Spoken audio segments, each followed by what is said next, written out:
Hi, everybody. I've just gone live now. Just now, this minute. Oh, crazy. Okay. Anyway, we've got Lee in house as well, so I'll be bringing him on, which is going to be good. I'm just going to close my door. It's bloody panic in here. I'm going to say, I'll just close this and I'll bring the other fella on.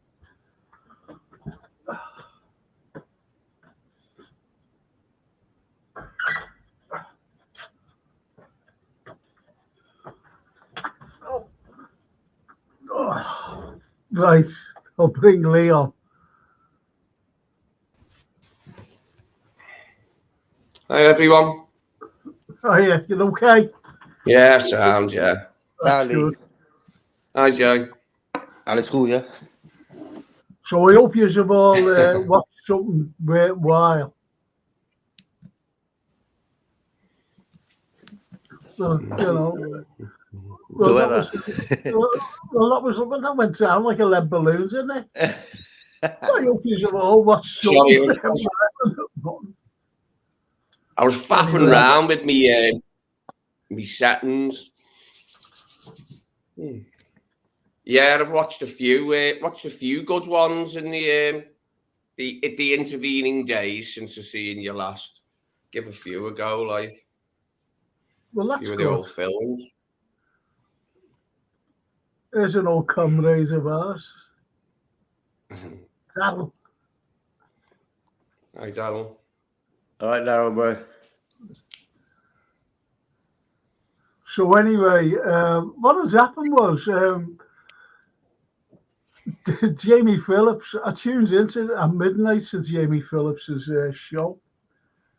You know, a live show. Anyway, he had K-Mac on, and he said, "Shall we bring in Frank?" I went, "Oh, right." So he said, "Okay," and I had Jason to set everything up for me. Everything. You know the way JK can bring people in and they just click and they come in, you know, they go in the studio, then get brought on. You know, like the way you do at Aussie for me, Jay. Mm-hmm. Well, when I get a thing to go on, it wants passwords and everything, my passwords, you know, all the time.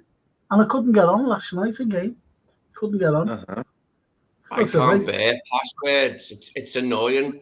What I don't like is the way Google keeps asking you to change it. I live alone, Frank. I like living alone. That's the way I'm made. I'm not sure humans were meant to live with other humans. Do you know what I mean? So, like, when it keeps saying to me, change your password, I typed it into Google. I said, why do you keep asking me? I said, is somebody going to break it, climb into my flat through the window and is hiding invisible behind my chair? Because when you put the password in, it won't even let you see the password you're putting in. It's stars or whatever they're called. Yeah. It won't let you see it. I live alone. Leave me. Leave me with me one password. So have you got that off your chest now? Yeah. Well, I'm glad. Can we start? And we've got a Freedom Journey. What a name. Good morning, gents. How about that? Good morning. Good morning, Freedom. I like that, you know, because it reminds me of a quote from Pericles. And Pericles said, what did he say? He said, freedom. Let me get this right. Freedom is a possession that's wanted by the courage of man. That's true, though, isn't it? And Pericles said that, you know, because you have to have the courage, you know, for freedom. Yeah. And you can only know what's going on in the world today, if you like, lads. If you like. Well, anyway, can I start about the film that I watched? Because I think Freedom was sitting there, you know, going, I wonder what it is. And Daryl, he'd be going, he'd be pulling his hair. Oh, he's got no hair, has he? But anyway, if he was about there, he'd be pulling us out by now for me to say what I was actually watching. And it's a German one, JK. It's a German film, and it's called Das Haus. Okay. Das Haus, the house. Mm-hmm. And it's set in 1929. And it's about this journalist who breaks a story about terrorists going around, bombing people and killing them and whatever. Very similar, if you know the history of the Baader Meinhof gang. Yeah. Yeah. No, thank you. Can I finish? But I do know you mean, yeah. Yeah, thank you. Anyway, did you know that I got pulled up? I had I've been pulled up for a Baader Meinhof gang, being a member, honestly. And an IRA fella, I got pulled up at, I always forget this train station, Barking train station. All right. And I had long hair and a beard, and I looked like this IRA fella. I'm going back to the 70s. I looked like him. They had bulletins, have you seen this man? They thought it was it. Did they find you? Yeah, honestly. And when I was over in Germany, when I got suspended, I had to go to Germany to work. And I was teaching the formal education to these kids, squaddies kids. It was a barracks for soldiers. So anyway, when I was coming home, got pulled in Venlo, place called Venlo, border. And these fellas just jumped out of everywhere and thought that we were part of the Baader Meinhof gang, because there was about 5 of us in this car. And we all had long hair and beards. I should write a novel, shouldn't I? The Escapades of Frank Carlyle. Unbelievable. But anyway, Francis Whelan, hope you're well, Frank. 2 big kisses for Frank. Thank you, Francis. I'm getting there, Can I chime in on Baader Meinhof? See this band? You can't see from there. They're called They're called Armandul 2, and they come out of this hippie commune in Germany. And the first Armandul, Andreas Baader and Ulrike Meinhof and Gudrun Lenzer, who were the 3 main players in the Baader Meinhof gang, they were part of the Armandul community, but they went the other way. They wanted to blow things up. Armandul just wanted to make music and complain that way about Nazis, because after the war finished, there were still Nazis who people knew were Nazis, who were policemen now. And Andreas Baader and that, they wanted to start blowing things up. But the other half of the commune made a band instead to make music. And that's a real story. That, like, I love that band, Krautrock. It's called, the music, late 60s, early 70s. But yeah. Yeah, no, I think it's a good historical thing, that you do know about the Baader Meinhof gang, because they were terrorists in their own country. And, they were killing people. But you're right about their ideology. They wanted to get rid of Nazism once and for all, but unfortunately, it's still there. It's still prevalent. I've seen them, these neo-Nazis. Frightened me. It frightened me. And I was young. And they were horrible, horrible people. Yeah. All I met about 300. I met 300 once, and I started smiling at them when they smiled back. Really? Yeah. Unbelievable. They didn't say anything. Crazy. You you don't know where you are with them, to be honest, because it's still the underbelly. It's still the underbelly, and as you know, I'm not getting into it. It's too political. I can't remember unless I open the CD up and look at the names. I can't remember the names, the people in the band, but they said basically Andreas Barder and that. They were always whinging, going, no, I don't want to make music. We want to blow things up instead. And they were like, well, can't we just make music and complain in song, on record, like saying all this stuff? And they were like, no, let's blow stuff up. So they went, all right, you go your way, we'll go ours. And they did, because they were all hippies. They were all hippies and stoners and acid takers and that. And they wanted to change the world and all this rubbish, like. But which it's a noble thing to do, change the world and that. But you've got to do it in the right way. You can't be killing people, can you? Just make a record. Won't happen. The WEF own the world. The World Economic Forum. They own the world. They want you. This is why what things are going on in Ukraine at the moment. It's all these what you call neocons, neoconservatives. New conservatism, and they're all ultra right, and they're horrible people. Horrible. Anyway, I want to talk about Das Haus. Have I pronounced that right, JK? Stimmt. Genau, yeah, that's right, Brett. Oh, that's all right then. That's all right, as long as I pronounced it right. But it's just called the house anyway. And it's set in 1929. And you can get this on, if you've got a Fire Stick, it'll come up, Das Haus. Das Haus.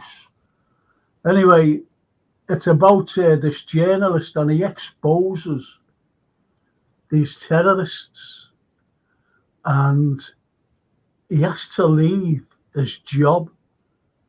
The editor says, look, you know, well, you know that he has to go, but it's in German. But I had it on, subtitles. I don't mind subtitles. People mightn't like it, but I enjoyed it. Because they have this. Him and his wife have this fantastic house that does everything. If you're short of food, for example, the fridge gets hold of it like a grocer and says, we need whatever. And a delivery man brings it to the house. You see what I mean? They close the curtains, they shut the door, they've got everything is high tech, everything. Obviously those imitation fires that throw out heat, like log fires, it just starts when you don't have to touch anything. If the temperature's dropping, it'll just go up and do all these things. Absolutely incredible. They've even got these things that clean the house, little robot things, go around the floor, getting dust up and whatever. Fantastic it is, so this high-tech house. And I'll just leave it at that. Because these terrorists, the wife of this fella, this journalist, she knows one of the terrorists, the girl. She knows one of them very well, very, very well. And then, you can see where it's leading to. So if you want to watch it, watch it. It's good. I thought it was good. Some people might say, no, I didn't like that. But I thought it was good. What happens? No, it sounds good, mate. Sounds really good. So it's Das Haus. So what have you been watching? Go on, let Jay go first. Yeah, I watched an old school film called Gary Rose, is it? I don't even know. Glen Ross. That's the name of the Oh, film. Glen Ross, yeah. It's a bit of a tongue twister. Top film though. I love it. I love that film, Jay. Is that one Al Pacino? Al Pacino. Yeah, Al Pacino. You got some old Kevin Spacey in there. You got a few. Jack Lemmon. Yeah, him as well. Proper old school sort of actors and stuff. But it just shows you the rat race. It was made in '92, the film, but it just shows you what America and the world was turning into, like a rat race. You know, it was just based on like estate agents and how they were all competing just to get the big leads. You know. And it just shows me the mindset of humans around that time and coming into the new world about money and progressing in. They were old guys in the film, like pensioners, if you understand what I mean, but still going out there trying to earn a dollar, you know. So, but a very good film to watch, to learn from, and just shows you what world we're living in. Well, it's just like Das House, because the theme of the Das House is only what you're saying about the kinds of world that we're living in. And it's what's going on right today in Germany. You know, Das House I'm talking about. Das House.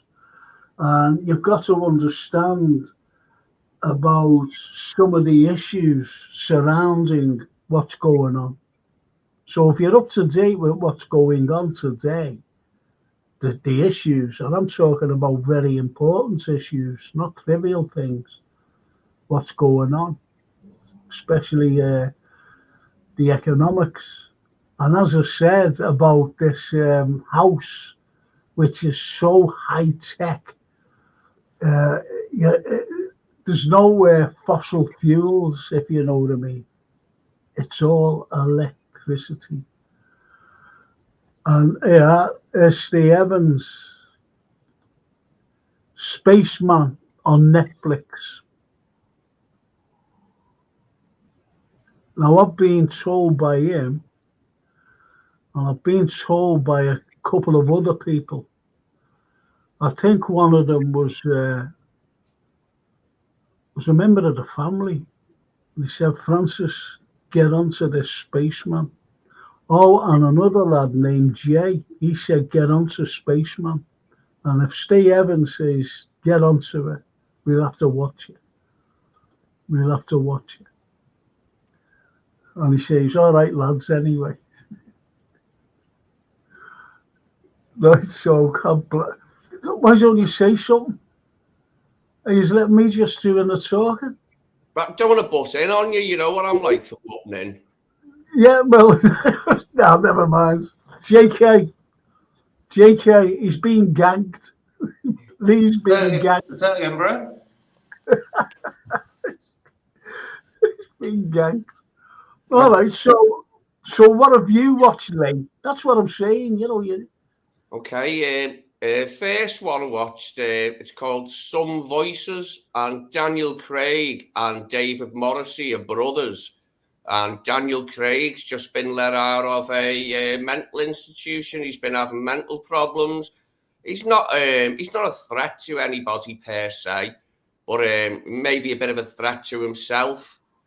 Anyway, they let him out, and his brother David Morrissey, the Scouse actor, is he's a chef, and he runs his own. He's got a restaurant, but he's the only chef or cook in there, and they let him out into his care, and it's just following Daniel Craig's story throughout it. Basically, it's from 1999, before he was James Bond, and he has a relationship with this woman. It's Kelly MacDonald, the Scottish actress.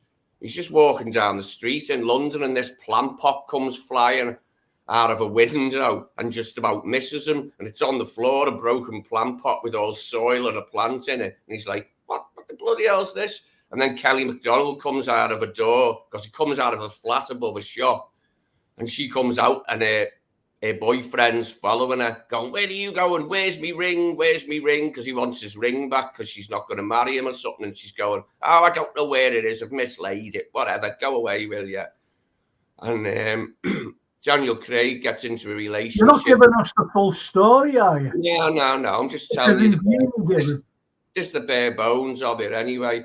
But he has a relationship with her, and it's a good film. It's a good film about mental health and mental problems and that. But it ends up okay. Yeah, see, it's not worth watching it now. Oh, come on. I haven't given you that much. I've told you the bare bones. The ends up okay.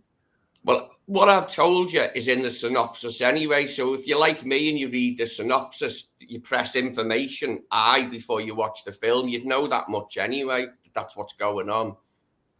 Well, all right. Philip Bidswell says, "Morning, guys."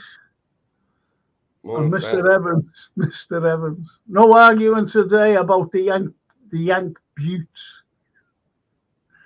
FSC. So, any customers on here, he says.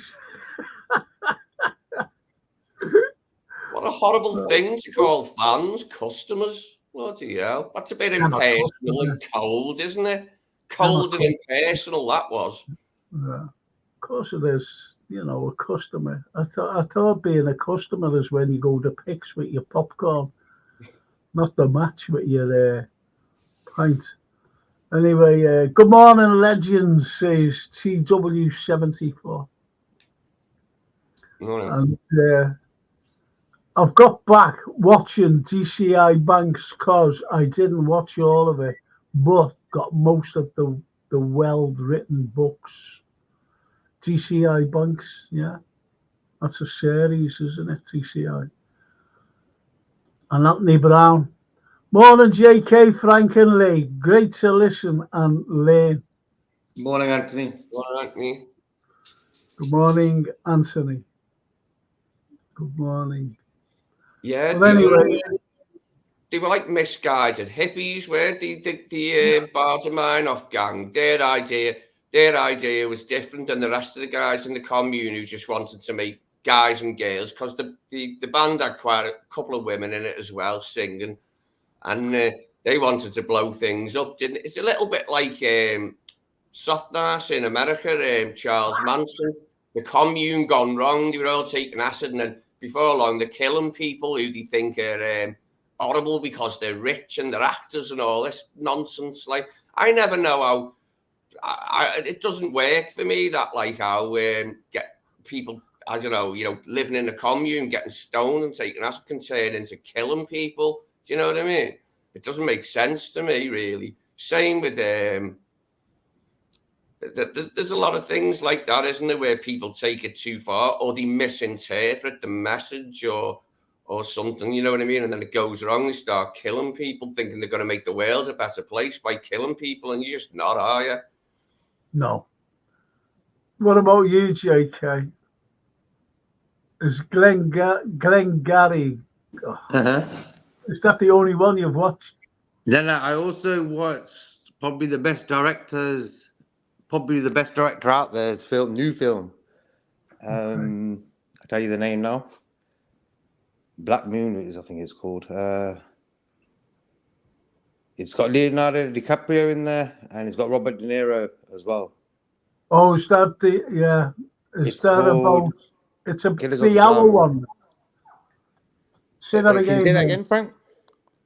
No, it's a 3-hour film. Yeah. It's a new one. It's a new one, and very deep, I would say, and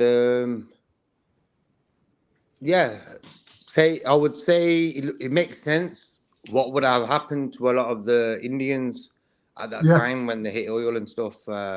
If you guys haven't watched it, I don't want to say too much because I want you to watch it and stuff. Scorsese, for me, the best filmmaker. Yeah. No, I've been asked to watch that as well because I know DiCaprio's a great actor, but De Niro, he's the daddy of them all, in my opinion.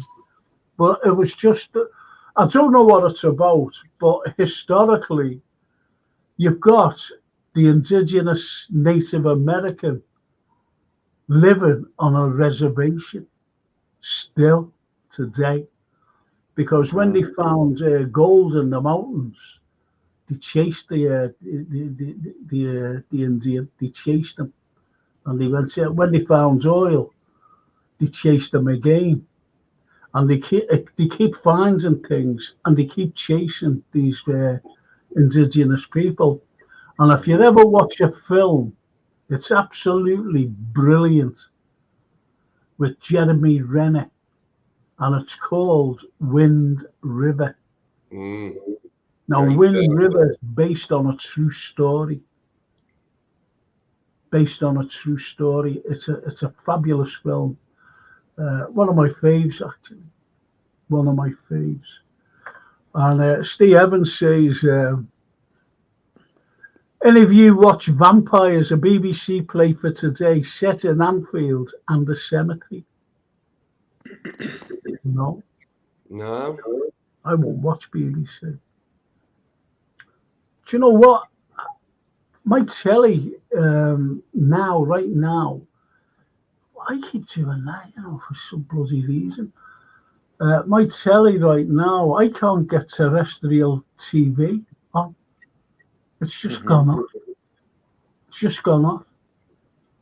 Even in my bedroom, it's just gone off. Terrestrial. But anyway, that's my. But I phoned up and I said, because what I watched, there's a channel, I think it's great, and it's called Talking Pictures, and it gives you all the old films, all the old films, and I love the old films. They're all propaganda. What I like on Talking Pictures is the old kitchen sink dramas, from the 60s with people like Terence Stamp in them. Yeah. That's what I mean. Yeah, quite a lot of them on Talking Pictures. And some of them you'll have never heard of, because I've never heard of them, and I know quite a lot of pictures of that, but a lot of them I've never heard of. They're just what you call bog standard 60s films, kitchen sink dramas, about human relationships, a man and a woman or a family. And, it could be breaking up or whatever. The relationship could be breaking up or the family could be breaking up. And that's what you're watching, basically. Steve Evans. Violent Playground starring Frank Carlyle on Talking Pictures.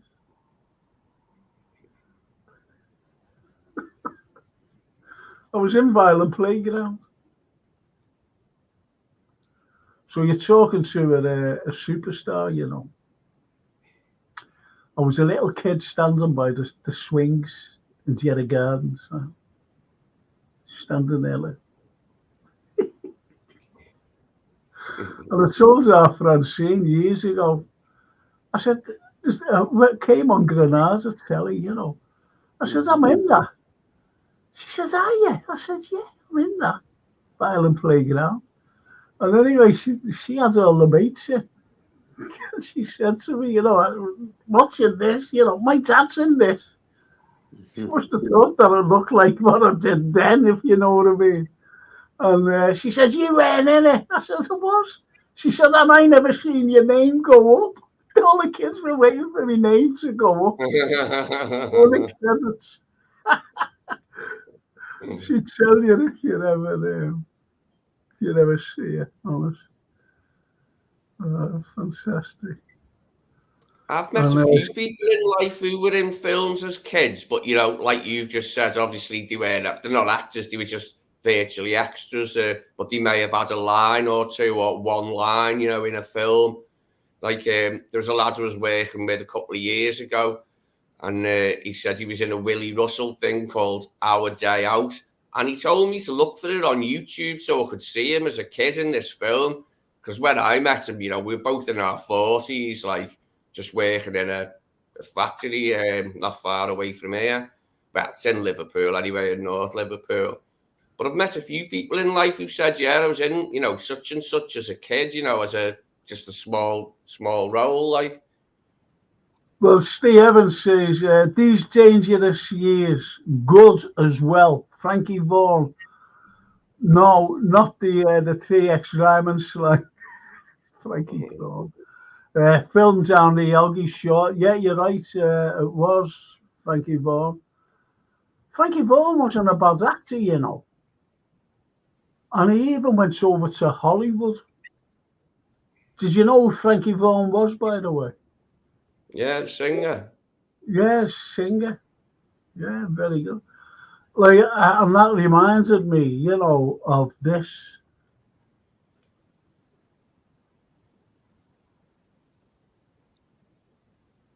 Can you see that? Yeah, Liverpool love song. By you? By you? None other than you.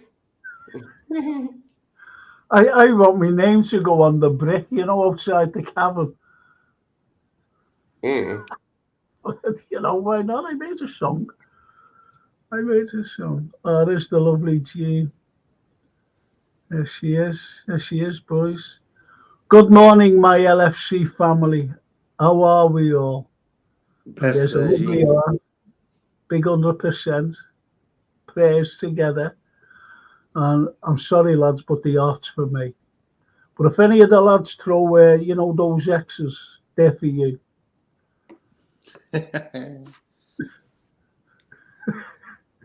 And that's Soul Boy.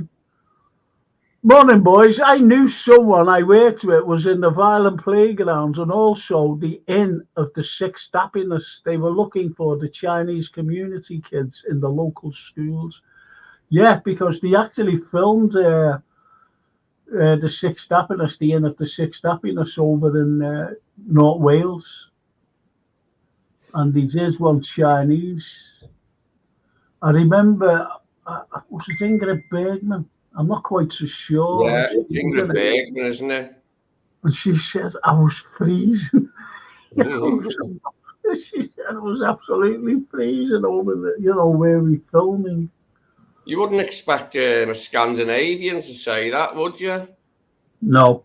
It was freezing in Wales because, you know, we are subsequently further south than Scandinavia is. So just goes to show, you know. Yeah. But anyway, Soul Boys, you know, so yeah, lots of young kids. It's like when I was in violent playgrounds as Steve, you know, Steve Evans kindly put violent playground starring Francis Carlyle. Kindly put up. But you ever show me this type of name, Frank? Francis Carlyle. Your name, Francis Carlyle. You could just imagine it being in a film. If you yeah. That's why he's put us off, you see. That's why he's put us off. Sounds better. Yeah, starring Leonardo DiCaprio, Robert De Niro, with guest starring Francis Carlyle. Yeah. Or do you think I should change it to Franco Carlucci? Or Franco Carlyle. I reckon Francis sounds good then for the camera. Franco Carlyle, yeah, I like that. And Steve Evans says, our day out was filmed at my cousin's school, the Tiber Street down Lodge Lane, gone now. The kids go on the graft on a day. It's brilliant. I do know about that, Steve. Absolutely brilliant. And Soul Boy. Wasn't Freddie Starr in Violent Playground? Yeah. Yep. I'll tell you what, there was mega stars at the time. This is true, this. Anne Haywood was in it. And she plays a mother, you know, or a sister or something.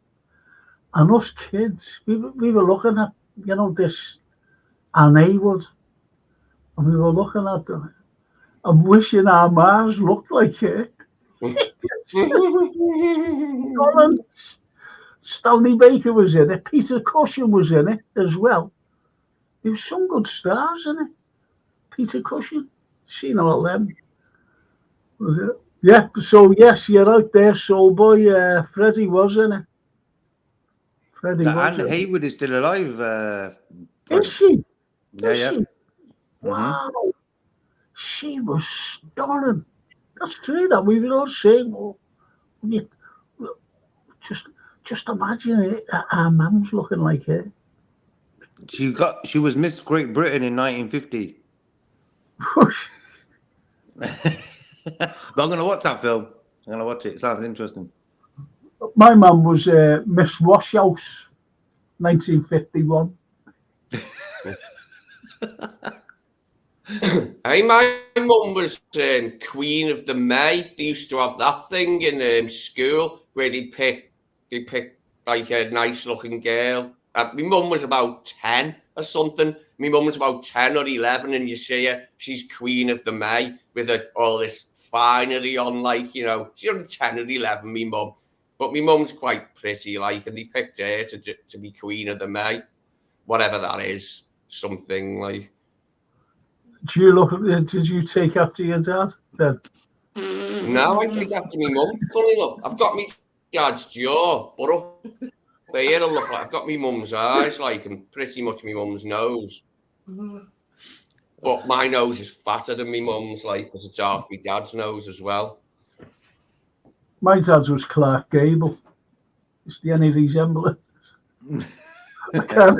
I can't say it was Brad Pitt. Can I? I went like that. So Francie one day, you know, JK. I was talking and I was looking in the mirror. I was trying to get it. You know, like when an eyelash goes in your mirror, it's horrible in your eye. In the mirror. I was looking in the mirror. She said, "What are you looking at, Dad?" I said, "I'm just seeing how I resemble Brad Pitt." And she went, "You are, you Brad." She said, "You don't look at all like him." I said, "I know." She really got annoyed. You don't go around saying you look like Brad Pitt, do you? I said, "Yeah." And George Clooney. She said, "Dad, honestly, what are you like?" If I was trying to claim to be good looking, I wouldn't go for Brad Pitt. I'd always say Alain Delon, the French fella, Alain Delon. Oh, everybody fancies him, all the girls. Yeah, he's not like Brad Pitt's like manly looking because he's got like a chubbier face and like a jawline where Alain Delon is just like he's pretty, isn't he? And he made the women look ugly. Even nice looking women looked ugly standing next to him. That's how nice looking Alain Delon was. He made nice looking women look ugly standing next to them. The poor things. He was the focus of the camera's attention in films like Plain Soleil. He's still alive today, and I read something about him only a couple of months ago, and he says, "I hate being old." That's You it. know, because obviously you start losing your hair, you start losing your looks, you start losing, you know, you're getting all these wrinkles and things, you know. That's why you Anyway, don't have to stress when you're young, you know? yeah, that's why Exactly. I'm going to get turmeric. Uh-huh. Don't tell no one. No, I'm not selling anyone.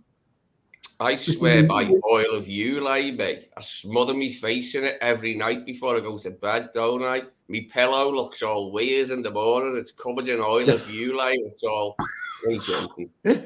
Remember that oil of you, the advert? Yeah, You'd yeah. see the woman go and dip her hand in the jar and go.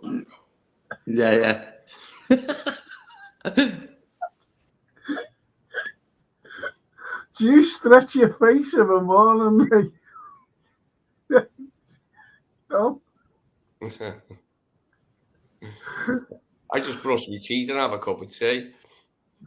The old girl once, you know, I walked in and I was going in for my breakfast. I was getting up to work, and she's there, and she's like this,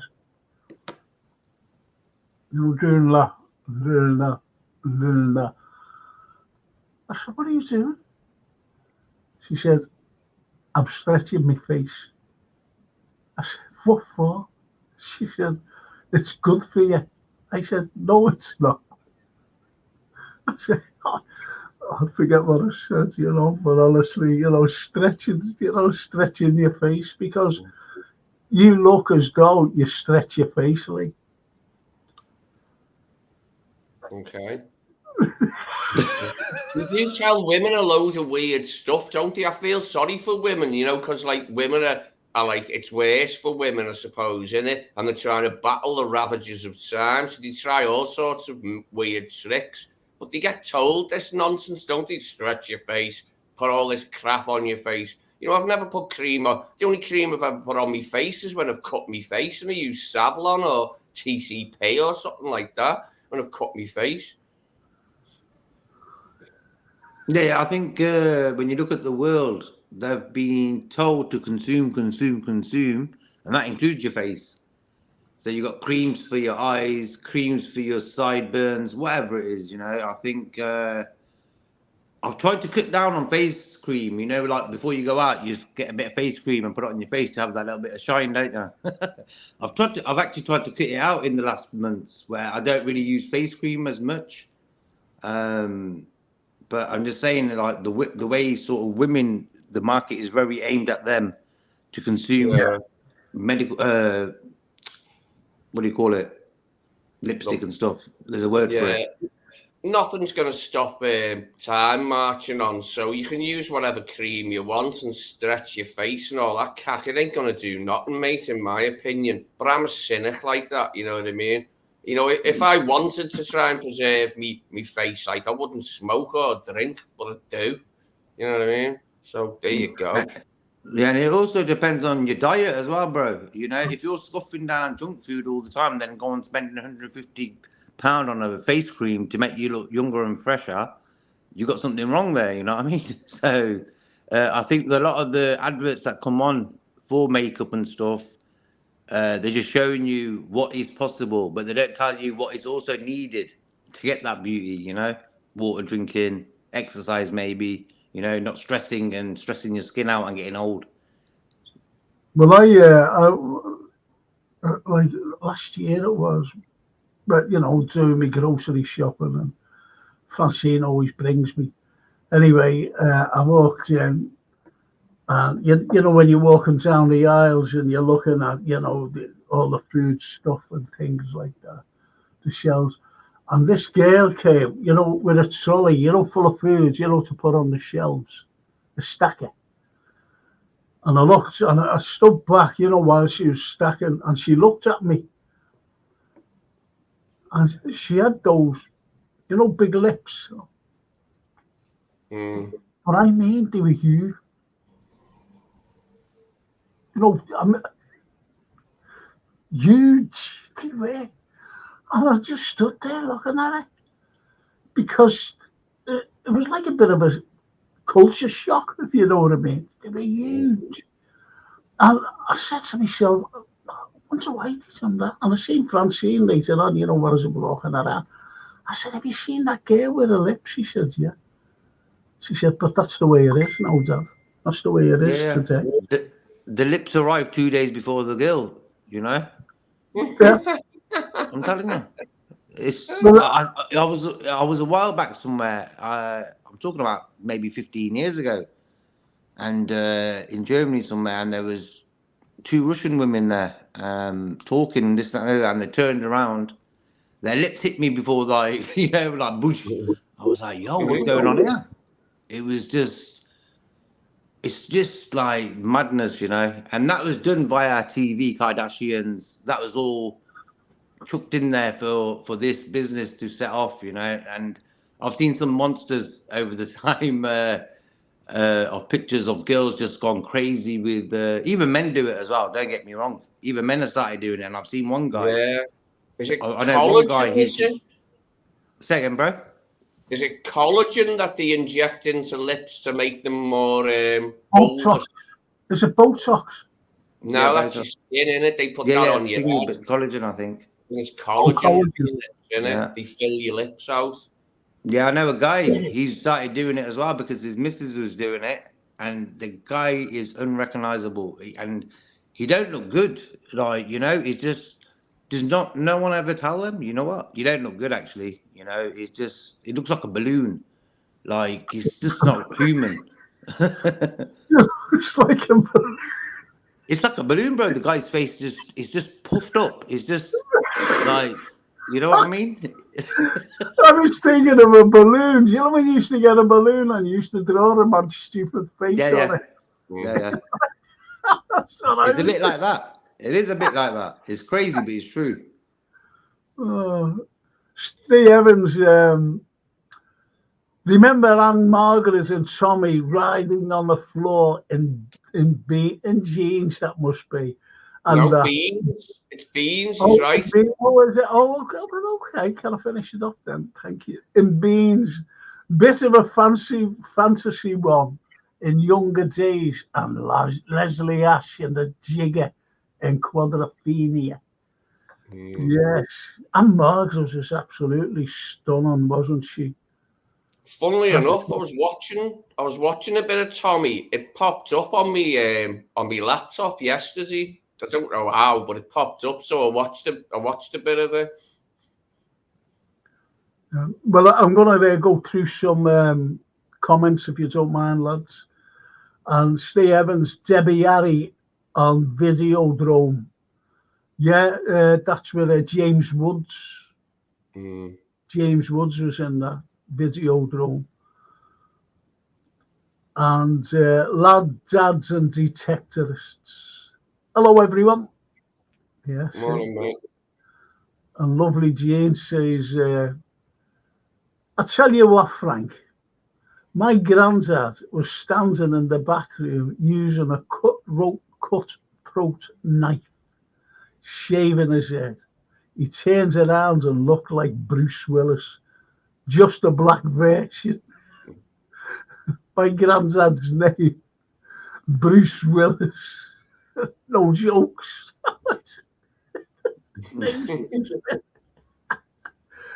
You can't make these bloody things up, can you?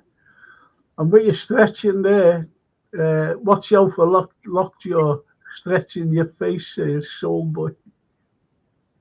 There's that old saying, isn't there? If the wind changes, while you're pulling a funny face, if the wind changes, your face will stick. Your mum used to say that to you, though, didn't she? Yeah.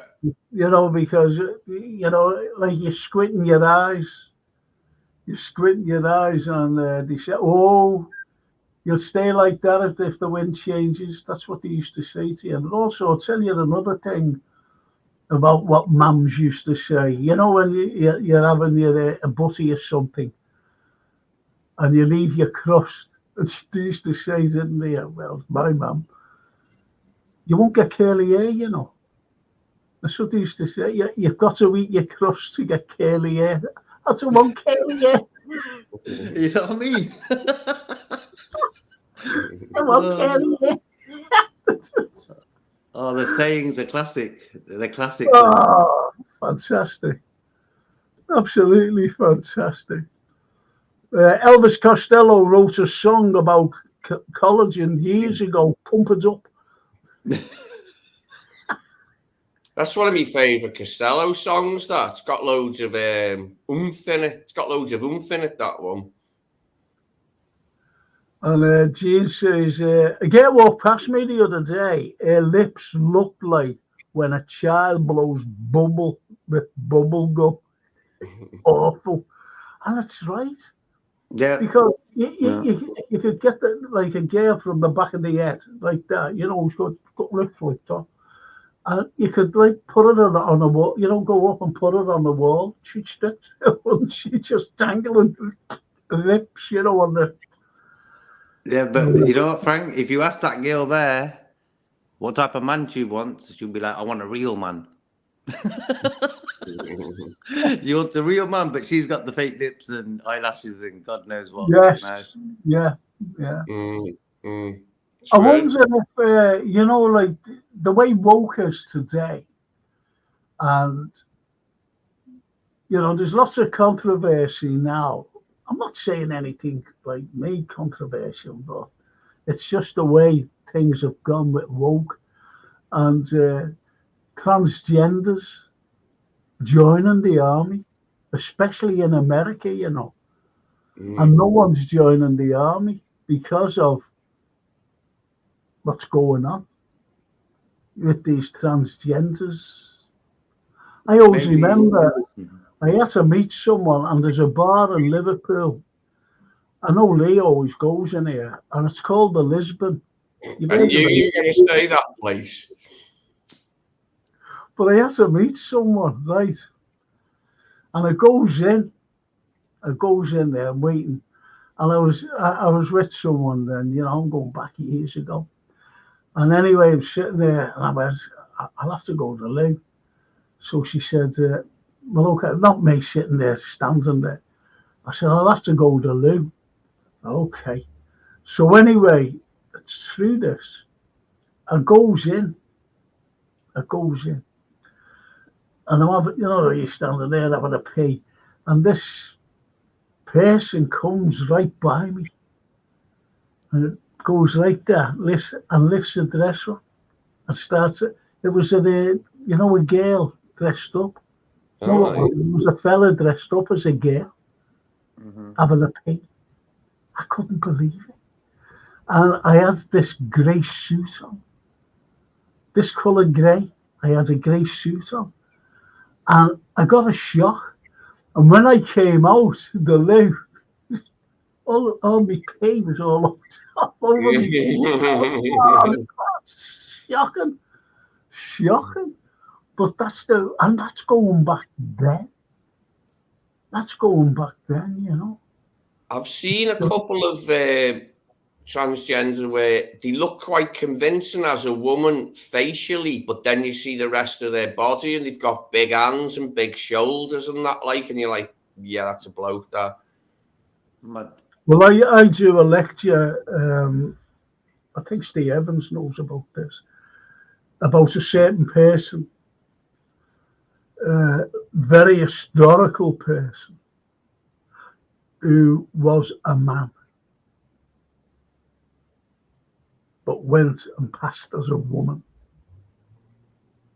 And people go, but when I give the facts, they go, wow. How Margaret Thatcher was it? She might as well have been a man, him. Yeah. He looks like one. Don't get me wrong. It's a twisted world. God knows what these people are.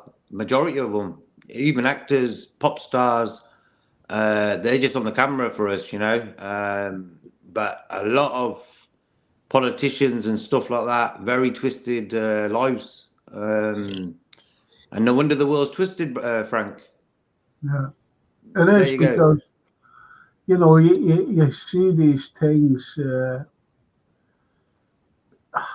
I don't know, like, I'm not a homophobic person, certainly not. I'm not any of these things. But when it comes, it's like in schools now, and what they want is talking about sex, but, you know, like the gender of sex to kids.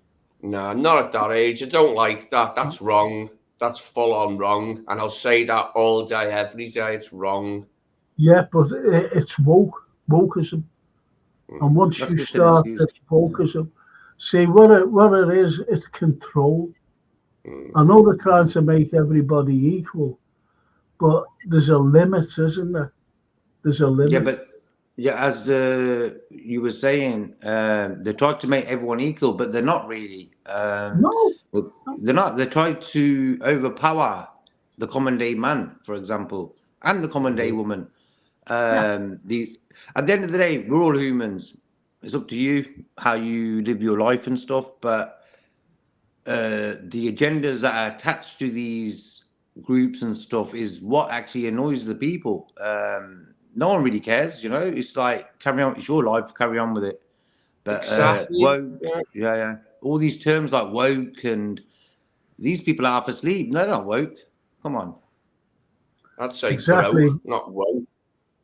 Broke, and And Norman says, morning all, I could never understand Leslie Ash. She was very pretty, Leslie Ash. She was a very pretty girl. Doing that to her lips.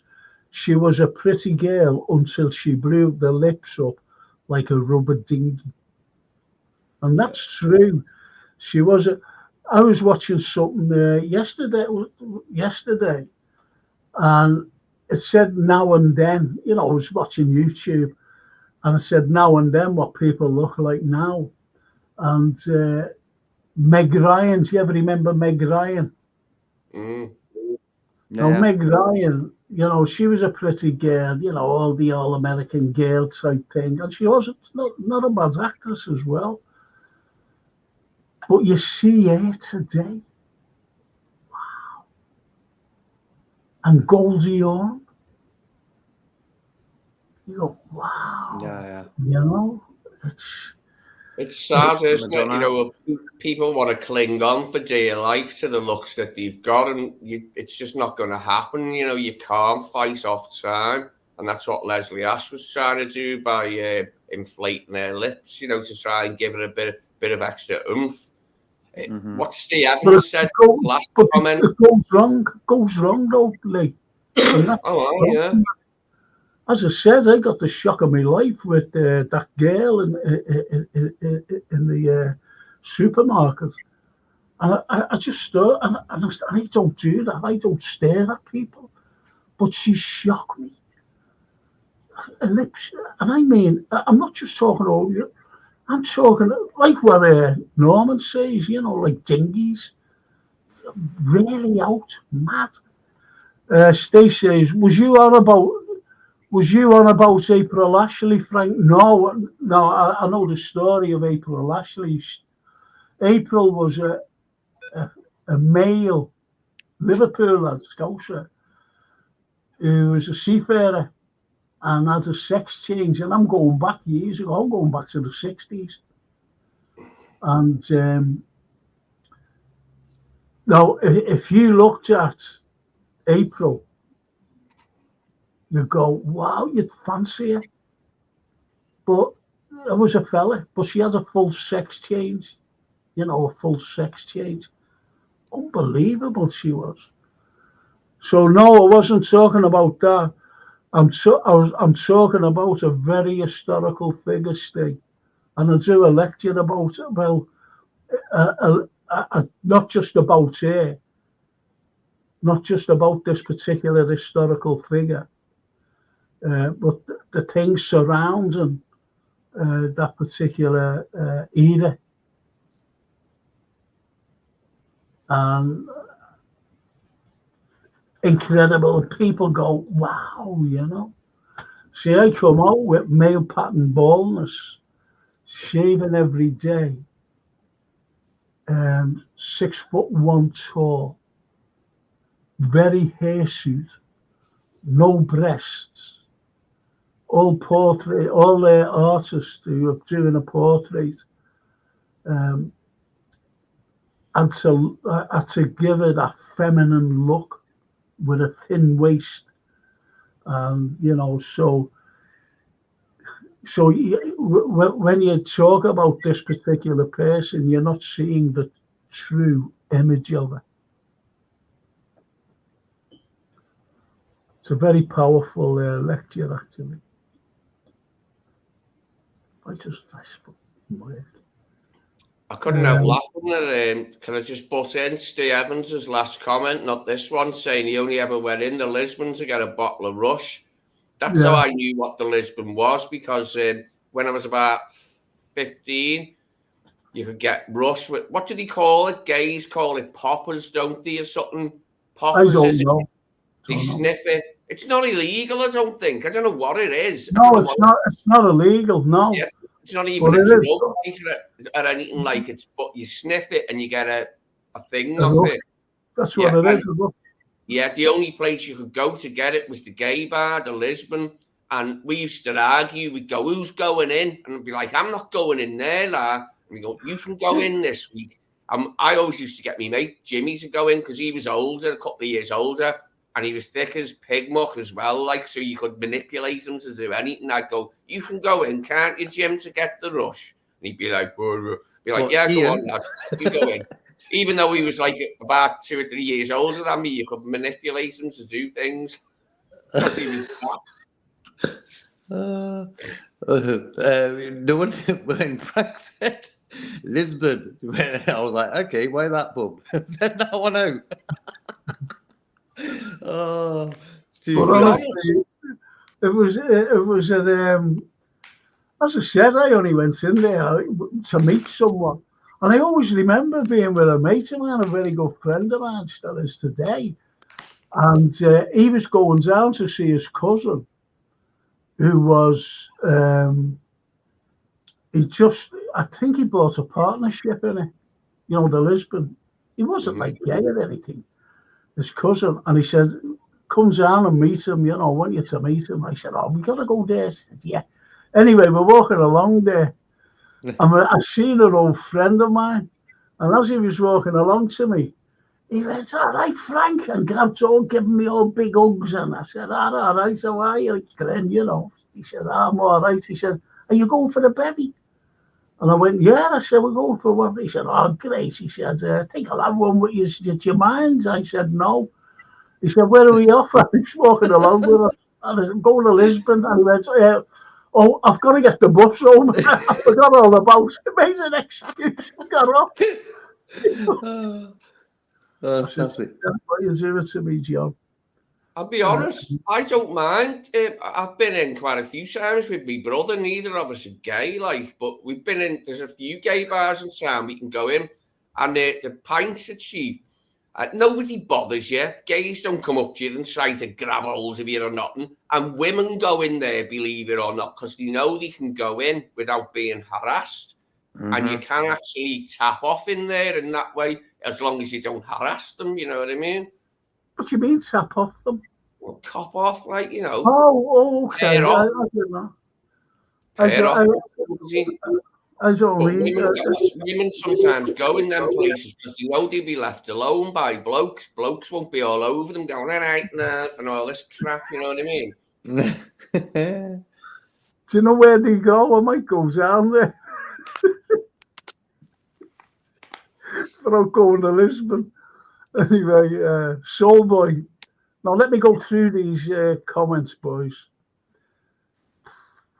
How's this come like to this? We're doing a film and, you know, TV reviews, you know. We're going on about the Lisbon and woke and everything.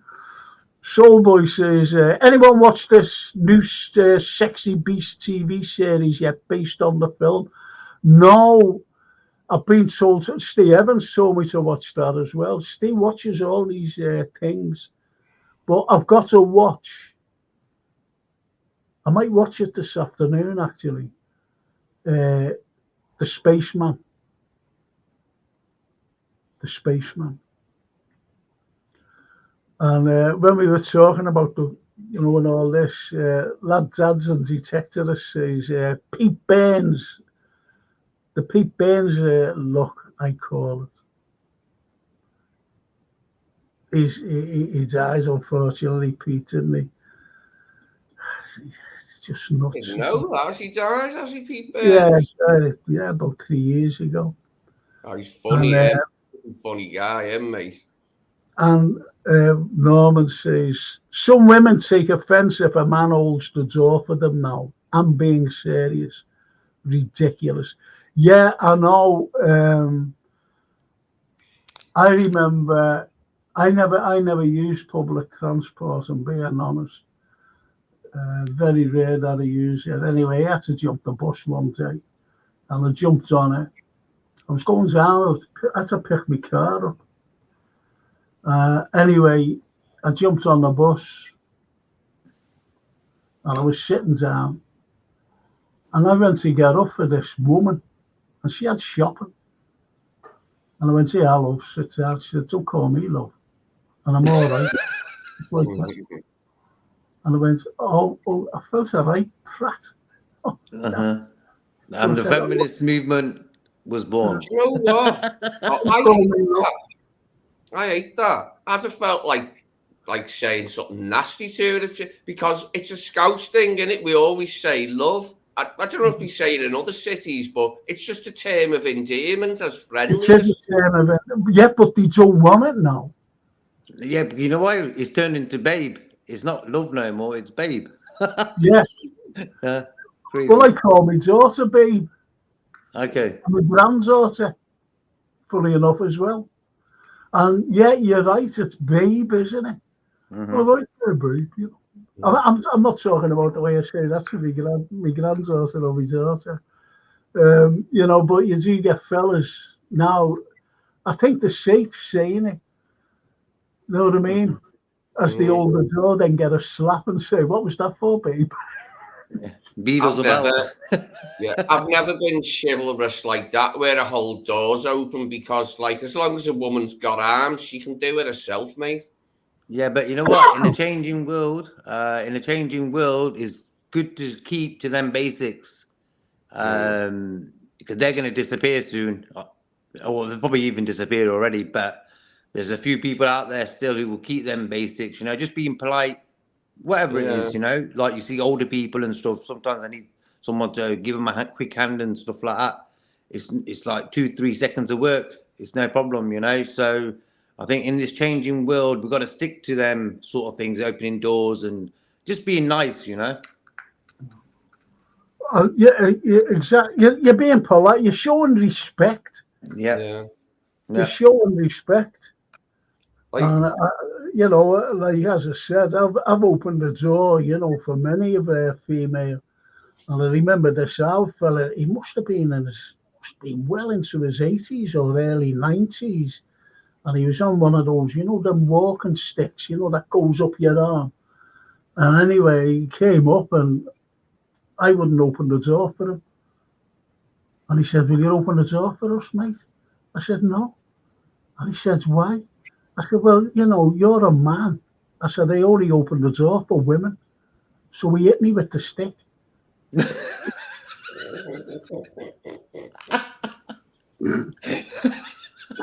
I thought that song hit me with your rhythm stick.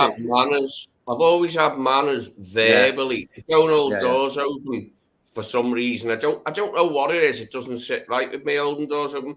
But I've always had lots of manners verbally for people, whether they're old, young, or they're children or whatever. I've got manners, mate, and they cost nothing. But in this changing world where you think saying something inoffensive like "all right, love," or something like that. Do you know what I mean? If somebody finds offence in you saying "all right, love," or "thanks, love," or "could you do that?" Do you know? Say you're talking to a receptionist in a doctor's and you go "all right, thanks, love." If she turned around and said something horrible to me, then I can be bloody horrible if I want to be. I'm probably cleverer than that twat as well, whoever it is. And I've got good words, mate, when someone annoys me. I can make people feel like that if I want to.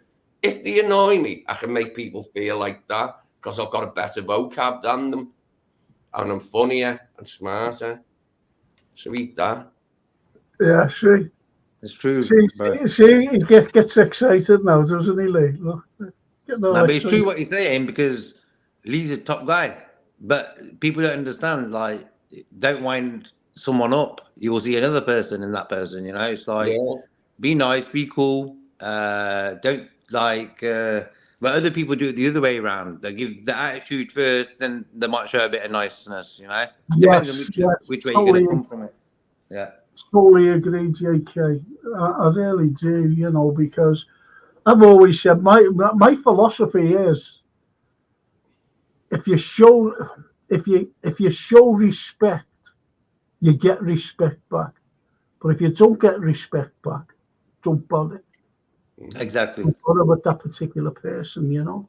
And that's all it is, just a little respect. Our lovely Jean says, "Where I have a problem is where you are." Where I have a problem is where you are having trans coming into schools. Look, live your life, but leave my children be.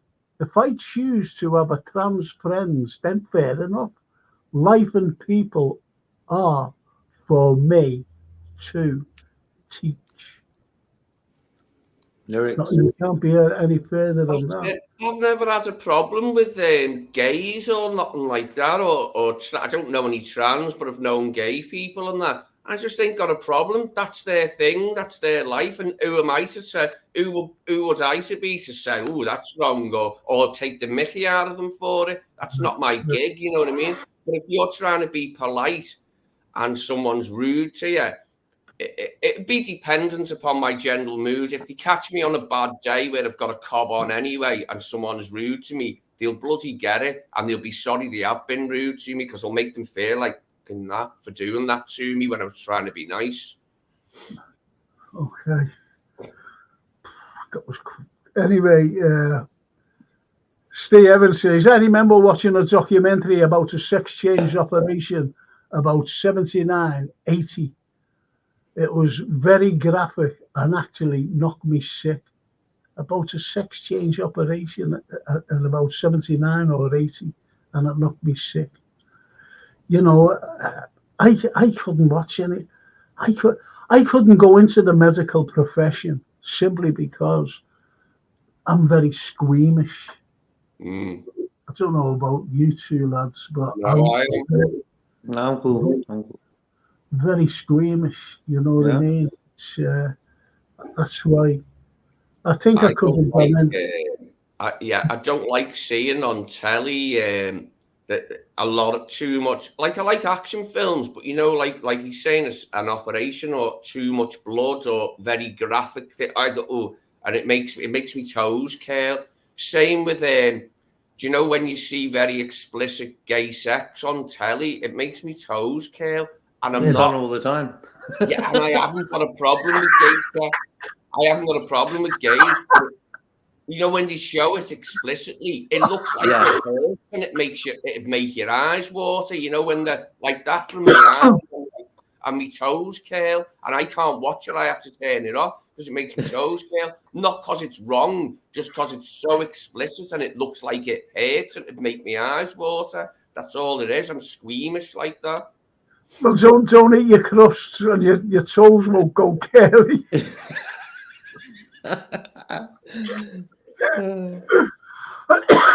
Anyway, Norman says, there is a lad around where I live who dresses like a witch and insists on being identified as a witch. I've got naught against anyone but wanting to be identified as a witch or even a cat. Some are, yes. Have you ever seen a photograph of some American, a woman? And she looks like she wants her to be like a cat. Do you remember that? Yeah, remember. She recently died just now. Like, I don't know whether she has or not. I'm not quite so sure. But anyway, did you ever see a photograph of her before all that? She really nice looking. Beautiful, stunning. Stunning. No, she's penniless now. She married this multi-billionaire, and he gave her £1 billion, you know, as a settlement. $1 billion, not $1 billion, and she spent it on cosmetics. Who they're trying to please? You know, when they do this, you know, when you look at it, like, what is it they're after? When God's gave you a beautiful face you're born with, you know. It depends on if you eat junk food, if you don't get exercise. It's up to you how you look after your beauty, you know. And these people paying crazy money, you know. And the thing is, when you look at the film actors, like Madonna, for example, whoever did hers, like, she must have paid top whack for that, but he hasn't really done a good job, because when you look at her face, it don't look right, does it? There's some out there. It's actually they've done a top job, and you can tell they've got a top job done, you know. So, but I think the younger generation need to have a look at what the older generations are doing with this topic and say, you know what, I don't want to end up looking like that. Yeah. That's it. You know, I can tell by the way you talk, Jay, that you're a caring person. You know, it comes out in the way you speak that you haven't got grudges against people for being anything. But it's the way the world puts pressure on people to look a certain way. And like you said about Glenn Ross with the materialism and all this, I can tell by the way you talk that you care about people, like, and you think about it deeply. But the world has gone insane, hasn't it, mate? It's going more and more insane with this stuff. Exactly, and that transformation of a human is I don't know, it's man's work. You know, the man and woman on this earth is it's a beautiful thing, and with all this shenanigans going on, cost of living and Botox and all these things is just there to separate that beautiful thing of a man and a woman, if you understand my point. Yeah, certainly. Do you know what, funny enough, I got an email. I'll read you this out. Just bear with me on this, boys. Bear with me.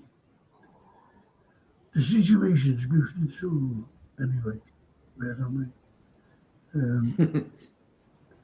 What are you laughing at? The way you said that. Prince Charles.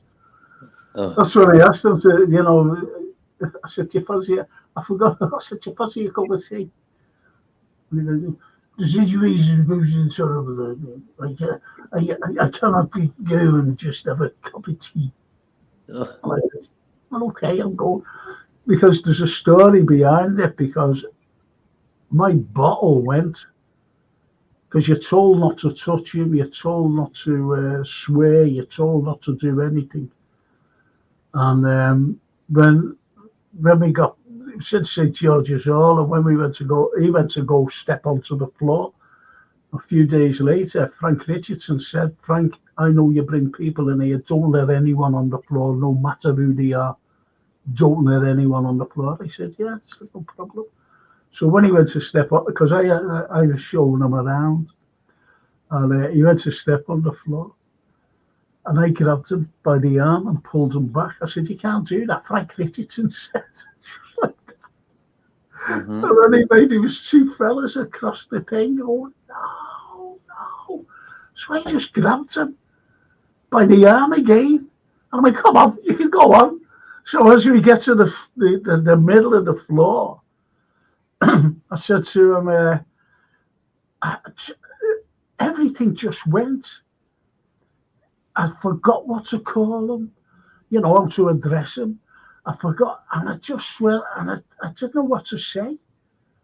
And I just looked at him, and I went, "Do you fancy a cup of tea?"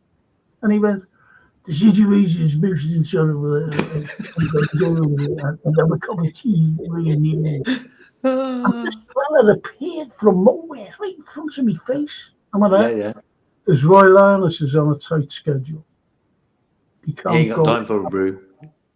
He can't go and have a... So I went, well, I'm going. And as I was walking away, he actually said to me, "Thank you so much for it was the most enjoyable tour, the historical tournament. Thank you so much, Frank. Thank you." And I went like that.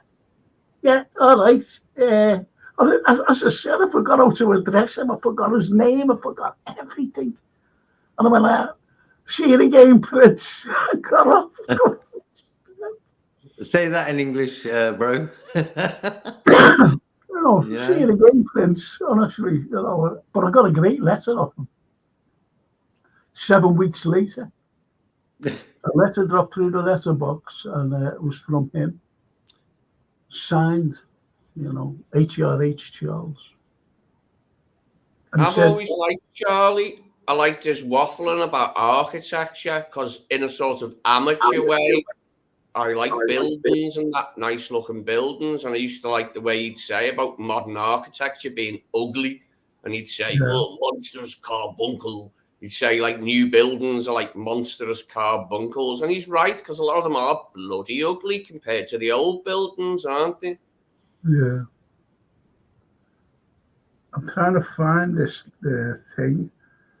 But you know what made me laugh is is the guy who popped up in front of you, Frank. It's like, it's like the prince can't talk right now or whatever he said. It's like there's people who will spend their whole life doing that. That's his life role, to just pop up in front of people and say, you know what, you can't talk to him. It's just madness, I bet you that guy could kill you like in the blink of an eye, like if you did something, though, couldn't he? You know what I mean? He'd have your neck snapped in a heartbeat, that fella, wouldn't you, ex-Charles? Yeah. They're trained, Yeah, I'm a nice person, but I've got an impish, wicked side. And Prince Charles come to open some building close to where I grew up, and somebody threw an egg at him. I thought that was funny. Now, I like him, but I couldn't help laughing and thinking, maybe I should have done that, chucked an egg at him like for a laugh. Because I used to love chucking eggs when I was a kid. Not at people so much, but at windows and whatever, you know what I mean? For a laugh. Like on misty night to throw some eggs, at shop windows or whatever. Like, I have got a wicked side like that, but I've never ate a fly in my life. I wouldn't, like. It's not my thing. And when it was someone's birthday, they would egg them, and they had the flour as well, weren't they? Yeah. That's harmless. I must spawn a bit of eggs. I was saying it on the Echo website, and some fella said, "Yeah, not funny though." When you're on the receiving end, I was like, mate, shut up, will you? It's a bloody egg. I think what he said was he was driving his car and somebody threw an egg at the windscreen. I said, well, mate, I never done that. I said, yeah, I used to like throwing eggs when I was a kid at like shop windows. And he basically said I was like, what did he call me? Something Vandal. Like, yeah, like it. Yeah. And I said, mate, I was about 12 and it was funny when I was 12, like throwing it at a shop window or something, a bloody egg. And he called, what was the word? Something like, he said, your parents never brought you up properly. I said, your parents didn't bring you up to have a sense of humour, you turd, shut up. It's true, it's just a laugh, Well, anyway, I can't find this bloody thing. It's from the Dutch newspaper. The Dutch newspaper. So I'll have to, I sent them a reply. There was an email. I can't get hold of the email. Something goes wrong with my bloody phone. This is why I can't get on the Jamie Phillips podcast, because something goes wrong with my phone. Anyway, some fella named Questions About Identity, Dutch newspaper. And this fella's he's a journalist for this particular. It's a big paper in Amsterdam. And he said, this is the reply, so you'll get some idea of what he wanted, or what they want. I said, hi Olaf, yes, you can call me anytime, which is suitable for yourself, as I'm very flexible to take calls almost any time of the day. It will be a pleasure to help you in any way possible about my city and its true identity in the world today. Thank you for choosing me regarding my city of Liverpool, and there will be a few surprises along the way for you, Olaf. And that, by all means, call me, and I hope can be any help for your newspaper. Because what he wants is an interview about the true identity of Liverpool. True identity. And I said to Jason, I said, well, how did he get hold of me? He's watched loads of things about me. Watched them. And he said, and someone then recommended me. He recommended to watch what I've done. And that's why he's got hold of me. Mad, isn't it? I gave a couple of years ago, I gave, who was it? The LA Times, an interview to them in the LA Times, the Los Angeles, a couple of years ago. Now I'm the Dutch. I haven't told you, have I? Do you know the talk I gave the other night? There was a lady there, she came up to me and she said, would you, they'd seen something. I did Jack the Ripper, right? But they'd already seen, apparently, the gunpowder plot. And they said, will you come and give us a lecture about the gunpowder plot? I said, it's a 3-hour lecture. She said, it's okay. Now, I thought it would have been like a function room, you know, where they gather people in and they're all sitting there and me giving a lecture. And it's St. Helens University. And will you come and give a lecture there? I said, yeah. But that's in May. May the 8th. Got to go there to do that. Close to our birthdays, Frank. Yes. Yes. I wonder where this bloody thing is. I'm looking for this. There's a cracking email from this person.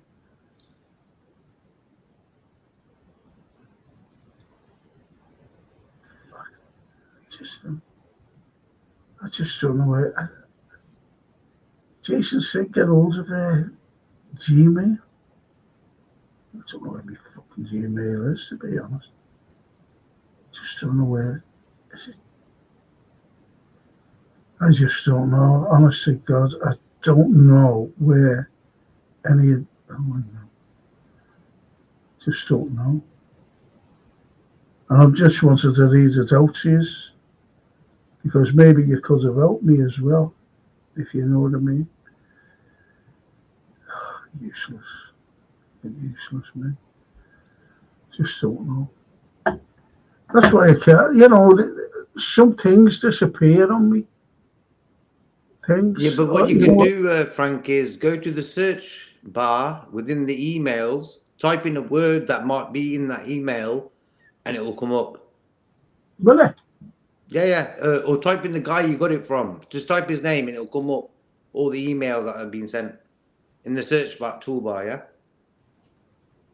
Is that go to my emails anyway and go to the toolbar or something, or do we go to the like settings or?